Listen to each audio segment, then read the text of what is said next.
Pennsylvania with Ros. Danny was there, and it was like a club 18 to 30 holiday car. We wouldn't get away with it now, put it that way, what we used to get up to. But I do remember Dan coming in from London, and couldn't understand him, didn't have a clue what he used to say. And we were in bed one night, and about 3 o'clock, not me and Dan. Anywhere they have cameras on, just rewind that bit. You might need to carry on here. It was me and Richard Troyne, actually. And it was about 3 o'clock in the morning, pouring with rain, and all the lights go on in the house. And Dan comes in and goes, "Come on, lads, come out. You've got your little Triumph Herald." And he got all the lads out to look at his car at 3 in the morning. Wazzing it down the rain, and he took about 8 hours, didn't he? Because he had a little windscreen wiper about that big. And I thought, he's a good lad, top lad, but great club to come into. You know, like I say, I had first year when we won the league, we walked around the ground at the end of the last game of the season. Jim McNichol turned around and went, "Kev, treasure this moment because this may never happen again in your career. You may never get promotion again in your career." He was spot on as well. So yeah, brilliant times. So Dan, over to you. So you'd had some time. You'd started your apprenticeship at Bournemouth, and then I think you spent a little bit of time at Torquay, had a bit of time on the non-league circuit. Tell us about how you ended up coming to play for the great man.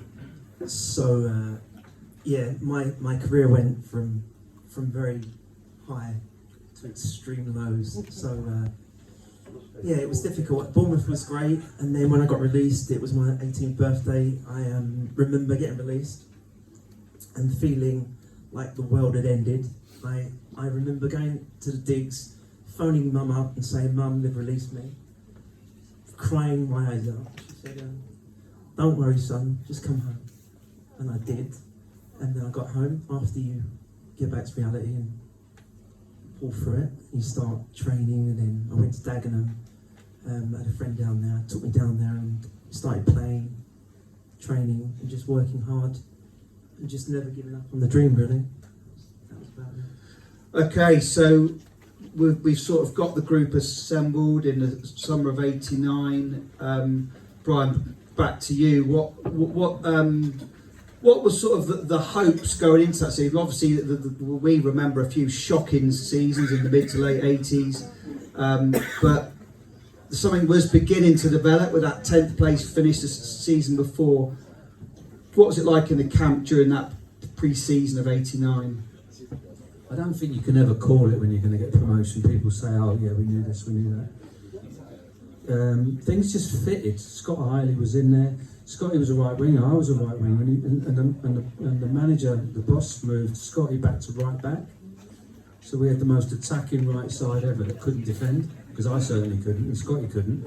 But he was brilliant. Scotty was brilliant. He was the best right back I've ever played with. And then it just used to work. Chris Finnecombe went to Glasgow Rangers. Clive came in and played left wing, left centre half, centre midfield, played everywhere. And we just started to win, we started to win. You just get on a roll. Darren was scoring loads of goals. Nevs was top draw. Our midfield was so solid with Dan in there. And we had a top goalie. We had 2 top goalies actually, 2 top goalkeepers. And the manager was calm. Terry was calm. You know, I remember we used to go away from home the following year, and I remember one of my first away trips was away at York, and he said, we're all down in the bar, he said, "We might as well have a few beers, we can never win away from home." He was right, we got beat 3-0, but we had a good night. You were there? Was you there, Dan? Yeah, Dan was, but I definitely joined in there, sort of. And Terry would say that to us, we can't win away. And then we started to win away from home, and we were never going to lose at home, you know. It was just, it's an amazing feeling when you get into a situation with a bunch of blokes where you know when you're going to go out, you're going to win. And we knew we were going to win, didn't we? Kev, in the first half of that year, it was sort of momentum was building through these cup runs. I'm sure a lot of you will remember, but you know, you think I think we've only played 5 cup games this year. That year we played 17 cup games. which is probably more than it takes for someone to win a Champions League. So it was absolutely, and that those cup games, Kev, started really early doors. I remember, when we hammered Blackburn here 3-0, great goal from Chris Finnegan, if I remember rightly, and so there was something to get excited about all along. We'll talk a little bit more about where those cup runs went, but do you think the cup, a lot of people will say, the cup form affects the league form, vice versa, or it helps you. How did those cup runs kind of build into the campaign? I would just say, just gave us confidence. Our home form. I think we drew 2 games at home all season. Three, wasn't it? We didn't have a great away record. I know that. I know we went to Colchester towards the end and won 1-0 when Clyde got sent off, but we had a phenomenal home record. It's not a great place to come when you're up north and you're coming all the way to Exeter on a Tuesday night. So we played on that, and like you said, we had goals all over the field. Benji used to play; he scored goals. We had Dan chipped in with 1, I think. No, I think that was a foreign year. Yeah, we had goals all throughout the whole team, and like you say, if one tackle was lost, the next one would be won, and we were a really close-knit team. We had winners all over the park. I mean, Clive Whitehead was the most rancid player you've ever met on a football pitch. He'd boot anybody. He'd probably boot his grand and win a game. He got sent off for the first time in his career playing for us, and no one could believe it. But we were strong, and we, like I say, we were knitted together, and we had momentum in the home games, and we just kept turning good results out, and it just gave us belief. Dan, let's just focus on that League Cup run, because of course we had that game here against Sunderland where we were 2-0 up with about 15 minutes to go. So 15 minutes away from the club being the first League Cup quarter-final in its history. Just tell us through your memories of that game. I remember, the ground was packed. We were sure we were going to win that game, and it all sort of went a bit pear-shaped with 15 minutes to go, didn't it? I can't remember. I remember the away game.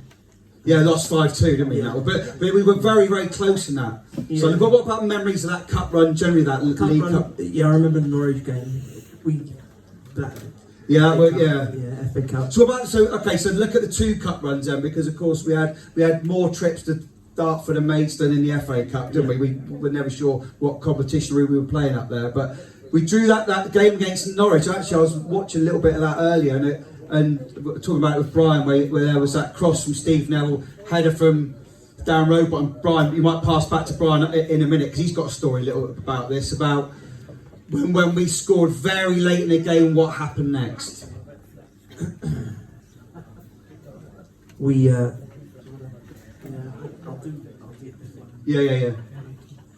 So I remember playing, and we were just outplaying them. We were playing against a team that were flying high in their division, better than, a higher team than us, and we just absolutely played them off the park. We won every tackle, won every ball, every time we got near, looked like we were going to score, and then eventually we did. And I remember when we did score, running back to take, they were taking centre, and we were 11 minutes, I believe, from playing Liverpool at home, and I thought that would be great. I can't wait. But I think we scored in the 89th minute. Yeah. God, even worse. And I remember running back, getting in position, and I think I looked at you, mate, at that time and thought, we're going to do this. And then I forgot to shut the fullback down. So I didn't get out to the fullback quick enough. Mark Barnes smashed the ball in the box and they scored. Terry Cooper took me off 30 seconds later. Happy days. Great days. Brilliant times. So Dan, I was just looking at the games that year. I remember we were sort of always, because of our home form, we've been so incredible. We were always sort of around the top 6 or 7, but there was a run of 5 games over Christmas. Do you remember those? Where I think we beat Gillingham, Aldershot, Southend, Torquay, Hartlepool going into January, and that Christmas they always say is an important time. So can you remember back to that run of games where we just kicked in and got wins one after another? the team spirit was, we were flying high. We didn't think about the game. We just thought we're winning this game. Let's roll on, let's roll past them. And everyone had a job to do. Everyone just did exactly what was needed. And I mentioned Darren, on the podcast last week. His contribution was legendary. He was literally a goal machine. He was amazing player. And unfortunate for his injury, and I remember that, when that happened as well. But he recovered from it, but never was the same player. I mean, you said, lads, about the Kev. Perhaps we'll talk about the away form was interesting, because I think over the season we probably only won about 8 away games, but we had this incredible home run of 20 wins at home. Do you think that the kind of, because our home form was so good, we sort of just were not quite on it away, but because we knew that another home game, or was it just something that couldn't be solved? What was going on there? I think it was just the way we were at home. It was momentum, winning results, getting results, winning, and then getting away. We wouldn't win, and it was like, the next one's important, and then you don't get another one, and it was really difficult, going away, because you're thinking psychologically we haven't won for 2 or we haven't won for 3, but you knew, like you say, the following Saturday it put a bit more pressure on us at home, but we kept turning the results on at home. I mean, I remember you saying about the Christmas period. I remember Scotty scoring an absolute world. I think it was Shrewsbury or something like that, when he cut inside and hit his left foot with a big bank end. But we had a period of times we went away. Some places we went to Bury on a Tuesday night once, played in White, and it was a horrendous night, full of mud. And we come in at half time, we were getting beat for a change at home, and Terry Cooper turned around to Scott Eiley and went, "Scott, stand up, will you?" So Scotty stands up, completely white kit. He turned around and went, he turns around to Scott and goes, "Jesus," and he says, "I was some player," he said, "but you must be unbelievable. He didn't have a speck of mud on him." And literally when everyone was caked in muck, Scotty was just spotless, wasn't he? And that was Terry. He would have a go at you, but it wouldn't feel that he was digging you out, because you knew that he wanted the best from you. Eventually we picked up some results. We went to Lincoln on the last game with about 8 players on the touchline, all injured. And I think they had to win to get in the playoffs, and we beat them 5-2. I think you organised a charity match the next day down in Wealdstone. And after the game, we all celebrated, threw the gloves into the crowd, all that. Went down to Wealdstone, didn't have any gloves with me, so I bought Brian, it was Dan actually. Go back to you, Brian. Sorry, we had we're talking about those away form. I think we went from the south. Remember, we went to Southend that year when Clive Whitehead was actually shot by a sniper, wasn't he, from one of the stands, dived right in front of us, and that contributed to the winning goal. And I think we went nearly 3 months without an away win. We were literally at the end of our tether at Hereford. Do you remember that? And then Monday night we went to York. Oh dear, it got worse. And then there was I don't know if you remember this game. There was a Tuesday night win at Colchester that just suddenly started things going, and from then the momentum really kicked in, and we only dropped 1 more point to the end of the season, which is when we drew away at Gillingham. So tell us about the running, Brian, because that was sensational. I can't remember too many away games because we used to lose all the time. But just think about those games, for example, at the Do you remember the old game? Was that the day we were in the bar before? Yeah, I remember we lose 3-0. Yeah, it was on the Monday. Then we won at Colchester the following, about 10 days down the line. That was the game against York, where we were in the bar the night before because Terry said we can't win. Do you know what? The away games were. I don't remember too much about. I remember we got beat against Hereford. We lost to Hereford. Yeah, that was 2 days before the York game. Just thinking then about those, we had those amazing 3 home games, didn't we? So we had the Southend game to get promoted, then we had the Scarborough game to win the league, and then the following week we had to beat Burnley to keep our unbeaten record for the season, 1-3. What a time that was. I remember the South End games because I got the winner. Scoring that game. 3-1 was it? 3-1 Southend. Then 3-2 against Scarborough on the Saturday, wasn't it? Yeah. And I remember the Burnley game. Yeah. We went out after the Burnley game. Bit of hush to the back, gents. Lovely, thank you. Listen, it's hard to remember. Let's be fair. It's hard to remember. I just remember the people. People were great. Remember the fans were brilliant, and it was a great place. Remember that? What was the name of that stand that was well? The Cowshed. The Cowshed. I remember the Cowshed as well. Used to play on that side. I used to like playing on that side. But no, listen. It was just momentum. It was just momentum, and we had loads of it. And we went to Magaluf at the end of the season. I remember that well. And I roomed with Scotty and Dan. There was 3 of us in a room. Can you believe we went to Magaluf? That was nuts, by the way. That looked after me, to be fair. He used to dress me. I was that pissed most of the time.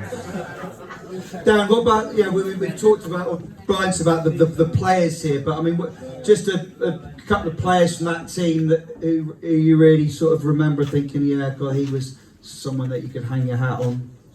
I know you talked about Darren Rowbottom, but any others in that group? Yeah, Scott Hiley was probably the guy. You know, Scott and Sean Taylor. They're unbelievable. Amazing. It was wonderful being in the change room with these guys. You know, everyone was like one big family unit. Everyone worked together. We all spoke. We all got on. You know, it was, when we went out on the pitch, it was an army, and it was a battle. Every game at home was a battle because we couldn't lose. It was one of those where you just thought, right, we're going into battle now, and with the fans, tremendous, you know. That was at least 2 players extra every game at home, and we had some great. Yeah, it's brilliant, unbelievable. The York game when we lost, Terry came in after and said, you know, if you want to win it, it's up to you. You know, I've had enough. I walked out. And all the lads sort of looked at each other. We all looked and thought, what do we do now? And then we just spoke about it, sat down and talked. And then I don't think we lost another game after that. The Southend game, Dave Webb was manager at Southend. He released me at Bournemouth when he signed me at Bournemouth, released me at Bournemouth. Signed me at Torquay, released me at Torquay, and then when it got to that Southend game, I had at least the rage of life in me, and there was no way we were losing that game. No way I was going to miss a tackle. No way. And after the game, I walked over. After we smashed them completely to bits, I walked over to Dave and he shook my hand. He went, you know, you're brilliant, Dan. It was great. You know, you really proved yourself sort of in that way. And I thought, yeah, it's all about revenge. It was all about revenge. All of that. Fantastic. Kev, I mean, it was, when you think about it, there we were sort of after York and Hereford thinking, are we going to go promoted? We end up winning the league by 10 points. So that was incredible, wasn't it? Yeah, and obviously that's on the back of winning so many home games. You talk about the York game. I remember that quite vividly because I remember a cross coming from really deep, and Clive shouted "keepers," and everyone left it. I didn't come for it, and then we were walking off half time, and he grabbed me round the throat in the dugout as we were walking off. And there was a big scuffle. There was me and Clive, and their keeper come in and sort of forearmed Clive in the face. So it was quite nice. That's keepers union thing, that. But we, like I say, we had a phenomenal home record, and the last month we picked up results where we needed to, and I guess it was just, I think did Southend get promoted as well? Yeah. So they were going quite well as well when they came to St James's. So that was a big night, and I think the last month of the season we were sold out of the game. I think they were packing over 9,000 into the ground, and if there was any issue at the stadium, it would have been trouble. So I mean, I suppose it was unbelievable that the season finished against Lincoln. It was slightly frustrating, I guess, when you look at the other 3 clubs that went up that year: Grimsby, Southend, and Cambridge. They all ended up going up to the Championship, didn't they? Which is incredible, really. Over the next 2 or 3 years. Yeah, Cambridge had a way of playing with obviously John Beck and you know, they used to lump it and it worked for them. You know, Dion Dublin, so they had a great side. And they had some good players. Lad Philpott, I remember him. But you know, we sort of, our team broke up really. You know, players got sold. Terry moved on. You know, and Exeter's always been a selling club, so you know they sold players and made some money and they rebuilt again. And actually, Brian, what we were saying earlier, how the breakup of that team almost started not long into the next year with, I know we'll come back to you, Dan, when you moved on to Reading, but you know, you moved off to Yeovil with Clive Whitehead. Tell us about that. Yeah, I went to Yeovil with Clive Whitehead. But it's a bit of a strange move, wasn't it, really? I think they were non-league at the time. We were in sort of what is now League One. Do you know what it was? It was, I think they sold me for 10 grand at the time. I wasn't very well. I didn't start the season. I had, in hindsight, look back now, I had a liver problem, believe it or not. I wonder why. And yeah, so I was really struggling, and then I started to get fit, and then the manager decided, Terry decided that, he said to me, do you want to go? And you know, if the manager says, do you want to go, you know, you got to go. So Clive offered me the assistant manager's job at Yeovil, and I wasn't ready to be. I was 28, 29 years of age, whatever it was, 30. I wasn't ready to go really, but I left, and it was a bit of a shit show at Yeovil, to be honest. Excuse the language, but it was difficult times. But I kind of regret leaving. Then I should have stayed, but I just felt that maybe I had to get back. I thought I was offered the chance to go, and once you're offered that chance to go, then you've got to go. And then the team really started to split up, I think.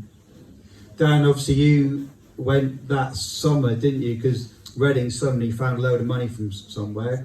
I think Ian Porterfield was manager at the time, wasn't he? And Craig Maskell they signed from Huddersfield for about 275,000. We're thinking, hello, where's this money coming from? You went to Reading and then, of course, came here. First game of the season afterwards. How was that? Because I remember seeing you come out, you know, playing for Reading the first game of the 1990-91 season. Yeah. We don't talk. That was the first home defeat for over a year. The chairman was John Majeski. I was his first signing, so he took over the club. I was his first signing, and he was a bit.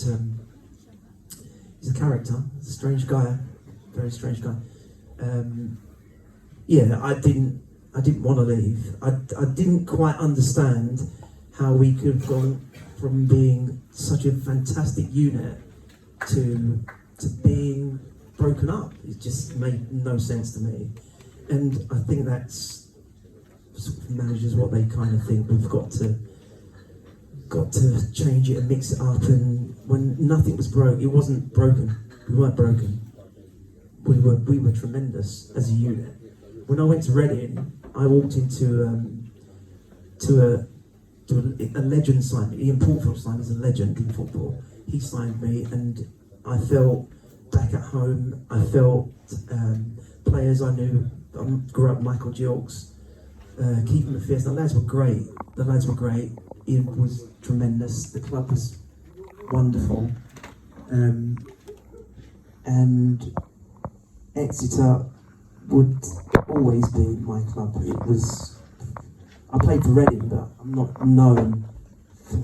People know me because I'm who I am, but they know I'm Exeter. I'm not a Reading player as such, not a legend.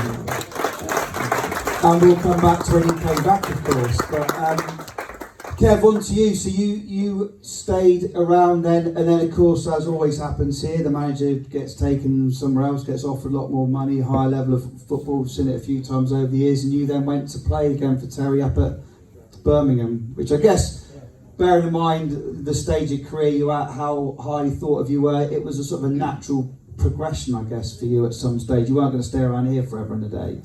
No, I was going to go to Bristol City the season before, just before the league or the Sherpa Van or whatever the trophy was. I was going there, and Andy Leaning, another lad, and some money were coming to Exeter, and Alan Ball was in charge, and Stuart Daw, and I went up and met them. And Stuart Daw made ridiculous offers to the Bristol lads just so they wouldn't sign, so I didn't go. So that sort of kiboshed that, and then obviously in the summer Terry came in for me. Scotty was already there, so it was quite comfortable. Again, I remember moving up there, my dad knew someone from the army, and I stayed with him, and I went to the training ground one day, and bear in mind, Cornish boy, I've only been out of Cornwall 4 years. I came out the training ground on the way back to the digs, because every road looked the same. I was like, Jesus Christ, I've got to get back home here. And eventually I found it. I found a house, I bought a house in the end, but I was there for about 20 games. Terry was there. He wasn't there very long when I was there. And Barry Fry came in, which was a big shock when I've had Terry Cooper, Alan Ball was my managers, and then Barry Fry came in that was, well, I don't know how to describe him as a football manager. He's an absolute character.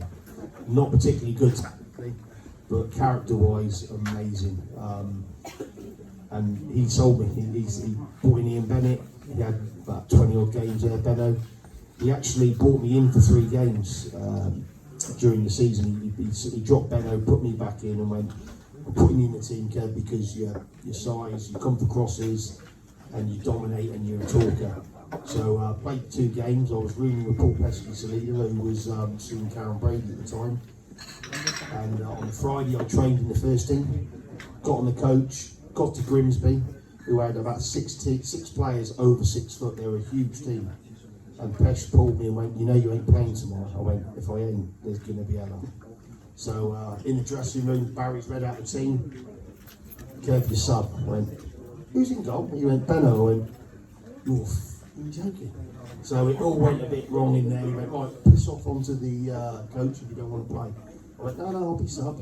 So anyway, on the way home, local report guy spoke to me, said, what's happened? I said, I'll never play Fry again.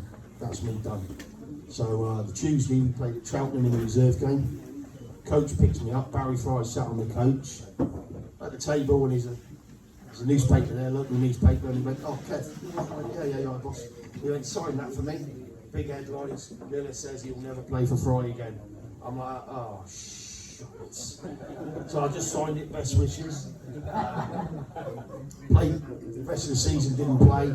And then in the summer, they sold me to Watford, and he pulled me, to be fair to him, and said, look, I can't keep you and Benno in the team. You've got a chance to go to Watford, and I'm not going to stop in your way. So they sold. Testing. It's probably a good time actually, Kev, to talk about your book, of course, because Kev's book is a fantastic read. It goes through all his career, living the dream, the Kevin Miller story. It's quite difficult to get hold of, because I think I had to send an envelope down to the Cancer Research Shop in Falmouth, but you can still get it. It's $4.95, Kev. So tell us how you came to write a book. I mean, how did that all come about? I haven't got a clue, I've got to be honest with you. When I moved back to Cornwall, one of my old managers, no, it's Braille, colouring. An ex-manager of mine asked me if I wanted to do a book to raise money for cancer research in the local shop, and it was through COVID. So for obviously it's quite fitting for mental health and stuff, and when you're stuck in and you're not doing anything, you're not seeing anyone. I had telephone conversations with a guy who sort of ghosted the book for me, and just wrote a book about my career. And the title is actually called Living the Dream. And my daughter does a lot of ballet, a lot of modern dancing, and we were talking before we moved back up to Devon actually, and I didn't have a name for the book. And I got to second to last chapter, and my daughter, who's 13 now, so when I was playing pro football, she wasn't born. She turns around at me and went, Dad, how's your book going? I went, yeah, it's good, darling. She went, have you mentioned me yet? I went, no, because I haven't reached the end of the book. You'll get a chapter with your mum, you'll get a chapter. So she went, well, I want to move back to Devon, so I want to dance. So she dances in Torquay.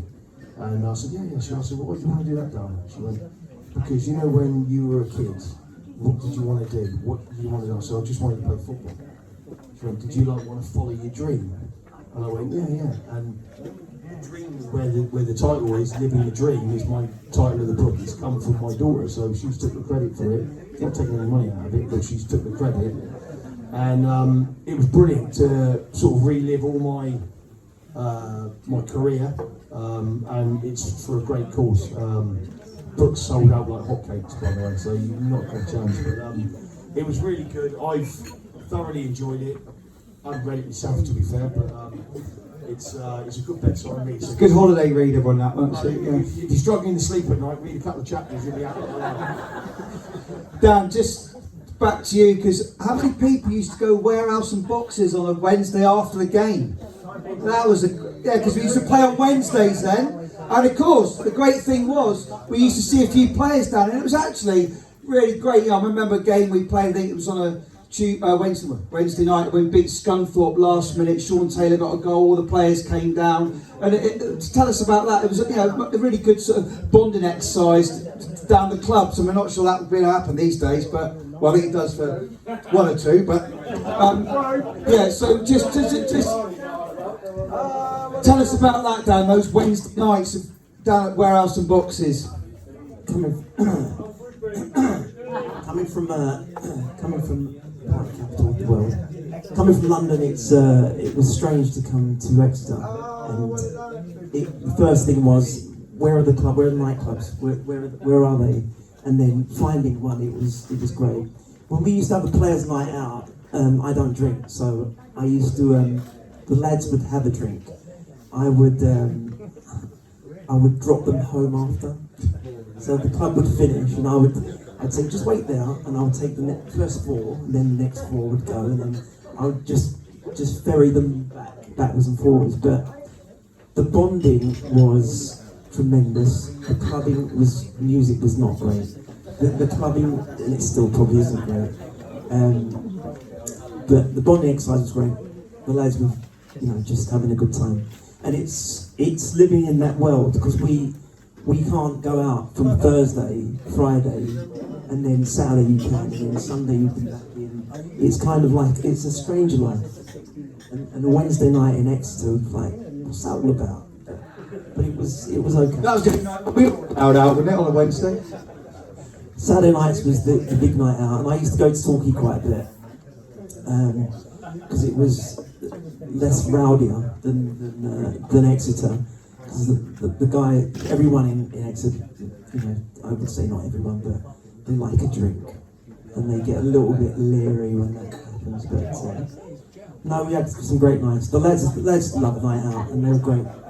So Dan, just to carry on, you were saying about this being your club, and of course you then came back, which we're all delighted to see you back in '92. Remember you scoring a goal up at Port Vale in that Autoglass final that we unfortunately lost here. But what was it like coming back and playing for Alan Ball? Yeah, I mean, I speak about this quite often to lots of people. Bally was an incredible human. It was unbelievable, man. Unbelievable. There's not enough words. We could be here until the morning talking about Alan Ball. For me, he was, a dream come true. He was an amazing man. Great, unbelievable footballer. When he would speak to you, he would actually see you, and he'd speak to you. Lots of people speak, but they don't actually see you. Bally was one of those that, if he was talking to you, you knew he was speaking to you. He could see you, and that was the honesty in that man. Player-wise, he was still the best player in the team. In training, he was unbelievable. As a manager, he was. He came out with the right words. Knew what to say. Knew the moments. He knew players. So yeah, great to come back and be around him. Amazing. Yeah, he was an incredible man. And then I think, as time wore on, we're talking to Al, we were saying how you felt you never really had the chance to say goodbye properly when you left. Was that because you were out of contract at the end of the season and no one knew whether you were going or not, or how did that come about? Yeah, again, football's such a strange business, and people and managers behave in such a strange way sometimes. They can't literally see what's in front of their face, and I felt that I was playing towards the end of my career at Exeter. I felt I was playing the best football of my life. I felt brilliant.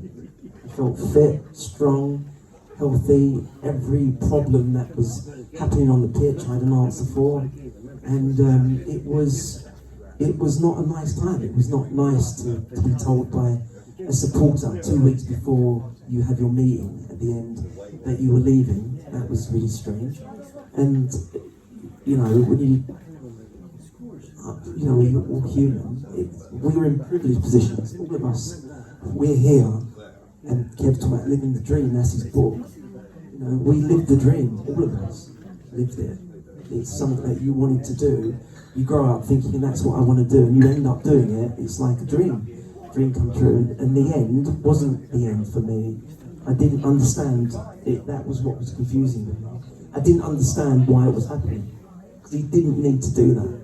Foxy didn't need to say those words. They didn't need to treat me that way. It wasn't necessary, you know. And years, you know. Again, spoke to Al a few weeks ago. I said, when you have to live with that sort of pain, and Max spoke about the pain and the rest of it, and Kevin tell you stories, and we all tell you stories. You just want people to be honest and truthful with you, and know that you deserve to be treated in a certain way. The respect, I didn't feel like I got that respect.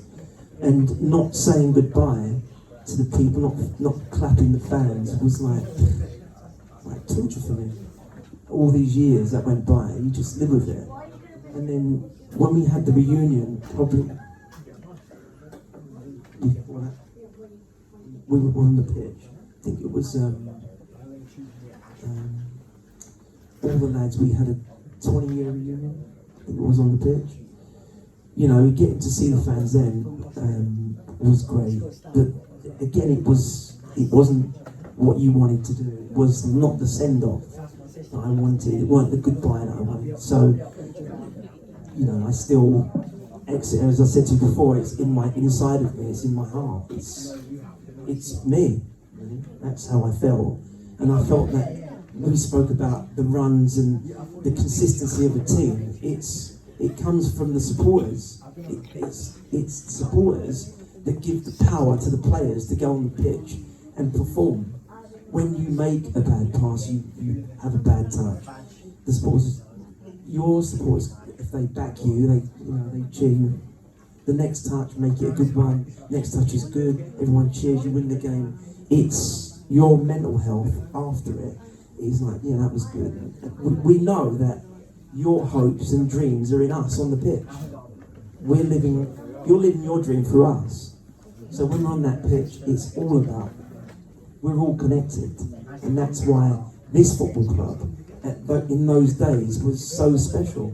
Because everyone was part of the players. And I said about, extra 2-3 players. When teams came to Exeter, they knew that they had to compete with you guys first, and then us, and then you and us together. They were never winning. That's how strong it was.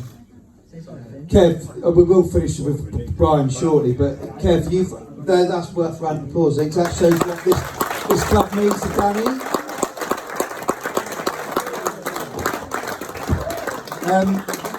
Kev, you then came back for the season we all want to forget, which is 2002-2003, where though actually in the long term it kind of gave everyone a shot in the arm to kind of go down a different direction. But tell us about that season, because that was one of the most depressing in a lot of our lives, I think. Yeah, it was. I mean, I came back to Devon to live, and I was only going to train at Exeter for sort of a brief period of time. But John Cornforth was the manager, and he asked me if I wanted to sign. So I signed. We had some great players. I mean, how we got relegated, I do not know. Don Goodman, even though Don was very rarely fit. James Coppinger. We had Glenn Cronin. We had some really top footballers in that side, and it was a travesty how we got relegated. I mean, obviously it went down to the last game of the season, but we had, I don't know, 3-4 managers, I think. Eamon came in at the end. Gary Peters came in, that was bizarre. Neil McDermott and Neil Gary McDermott, Bennett. yeah, I loved Neil. I thought Neil was great. But sadly, the two people that were in charge at the time were a disgrace, nothing short of a disgrace. You know, they were taking money. I remember John telling me a story one day that he went up to see them in the flat. They were living in Exeter, and literally all the takings from the home game were in cash all over the kitchen, living room floor. So they were always on the take, and you know, one of them got away with it in at Swansea previously. Took them into administration, then bought himself a £50,000 car when players weren't getting paid. I mean, it's going to get people's backs up, and you know, they took this club, you know, to the brink. And obviously, our performances had nothing to do with what they were doing, but you know, psychologically, it doesn't necessarily help. But it was a shame. Again, you know, my last game was we beat, I think we beat Southend 1-0. And we already knew we were down before the end of the game, because the other game had kicked off. Swansea and Hull. Yeah. Well, they started on top, a big start, because we had so many people trying to get in the ground. Yeah, so it was a crap ending for me, and obviously I moved at the end of that season. But Kev, on to much happier time, because obviously now you're back at the club as our goalkeeping coach, which we're all delighted to hear. The legend is back.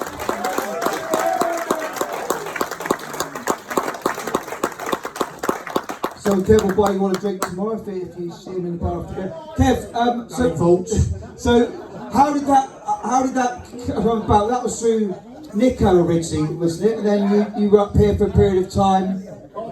Yeah, I know Nico from when he was at Torquay. I sort of went in there and helped out a few years ago at Torquay. I apologise for that now. But obviously the keeper was moving on with the manager, so I phoned Nico and said, look, I'm back up this way. If you need any help with the keepers, I'm more than happy to come in. I'll chuck a COVID test in at work and get a couple of weeks off. So it worked